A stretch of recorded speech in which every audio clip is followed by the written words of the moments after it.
This time we're going to bring on my friend Michael here. How you doing, my friend? I'm good, Adam. How's everything going, man? Big game tomorrow. Dude, it's great. We're either going to be thrilled and bowl eligible or pissed and it's going to be a long 2 weeks. I'm rooting for thrilled and bowl eligible heading in with some momentum into the bye week. But you've had a lot of great takes. Like, you've been covering Nebraska football for a long time. Okay, but I've heard some of the stuff you said recently, and I find it even more interesting. And so, question, your thoughts on Marcus Satterfield, the offensive coordinator in general? Well, I say this a lot to people. You know, I don't know him personally. I've never spoken with him. But all I can do, Adam, is go off of numbers, right? And when you are as bad as Nebraska is in the red zone, when you're as bad as Nebraska is at points per play, when you're as bad as Nebraska is in terms of some clutch times in games, when you need to make a play, you can blame the players all you want. I believe scheme on offense, fired up, tough guys like Adam Carriker on defense, that's how you win. And I don't like the scheme that Nebraska has. And there's really not been a point in Marcus Satterfield's career where you can look at the numbers of teams he coached and say, oh, that was a very successful season. He's got a short amount of time at South Carolina where they had a few good games, but overall still weren't great in the red zone, weren't great overall offensively. They were ranked like 70th. That wasn't even the middle point at that point when they were doing that. So I just don't understand why the choice was made to bring in a guy. I understand the relationship they had, but to bring in a guy who's never truly been successful at the job you're bringing him in, it doesn't make a lot of sense to me.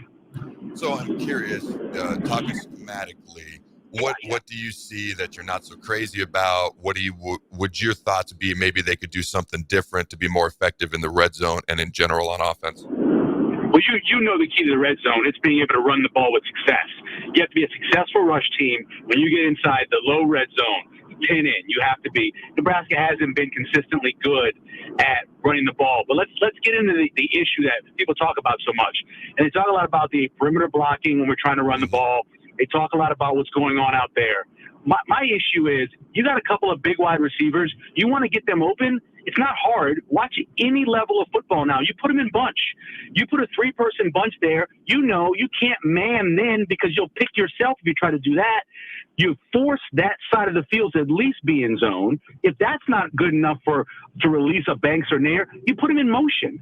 You bring them across the formation. Obviously, it identifies the defense they're in, and it allows you to get those guys off any kind of press coverage.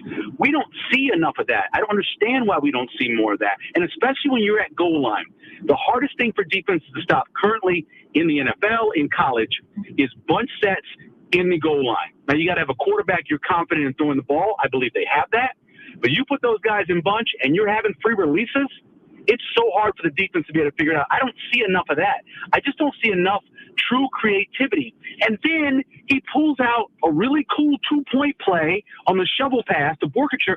Where is that the many times they've been inside the 5 trying to score? Where was that earlier when you get stopped on 4 downs from the 7? I just don't understand the way he calls plays, the way he arranges plays. It just doesn't make any sense. As somebody, and like you do, watch a ton of football, and we see a lot of good offense out there. We don't see that at Nebraska. So it's interesting. You make a lot of good points with the bunch. I can't disagree. And as you were talking about the bunch, in my mind, I was like, well, the other thing they could do is they could do motions and yo-yo motions. And then you immediately brought up motions as well. And so a yo-yo motion, for those who don't know, you go in motion, stop, and you immediately go back to where you were in motion. And a lot of times that'll confuse the defense as well, especially if you combine it with a bunch in short yardage red zone type areas. So you had an interesting take on the process the other day. And I see both sides. Husker fans, this isn't year 2 for Husker fans. This is year, 18 or whatever you want to look at it, depending on when you want to start this timeline, okay? Right. You know, and for Matt Rule, it's year 2. And so you can look at it as it's his year 2, it's our year 18, 10, 15, however you want to look at it. So I kind of see it from both sides, but it was interesting. Right before I saw a clip of your take on this, I heard this clip, okay, undefeated Iowa State, I believe they're top 10, Matt Campbell. I heard this clip, and then I heard your clip, and I want to play Matt's quote here, his clip, and then I want to get your reaction to it. So go ahead. If you're in love with the process, then eventually, Ogie, the process will love you back. But see, here's what's crazy about that. You don't know when it's going to love you back.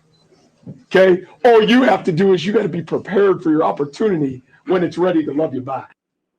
So if you're a Husker fan, it's like, all right, is year 18, is that the process, or is it sooner? Like, what's your take on that? Because I know you're getting tired of hearing about the process and you want to see results now. What's your take on the process at Nebraska and what Matt Campbell just had to say? Yeah, what Matt Campbell said is true in any form of life. I want to a lot of times pull us away from just what football is. That's the truth in life. Whether you are somebody who's an accountant or you're somebody who's a construction worker, you've got to work your process to be able to complete the results. That's just the way life works. But eventually, if you keep building houses that fall down, it doesn't matter what your process is, you're going to be a failure.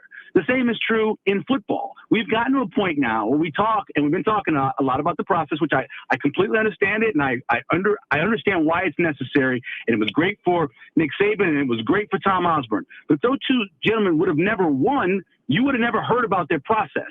We've got to get to the point now where we need results. When I said that and they put it out, whatever station, I got so many DMs from people who I know. I keep waiting and I keep paying my money and I keep going to games and I keep cheering. But when am I going to actually get some joy? When am I going to get a situation when I'm not talking national championships? I'm talking about winning to go to a bowl game. I'm talking about contending in the Big Ten at some point in the season. I'm talking about just being happy with your football team.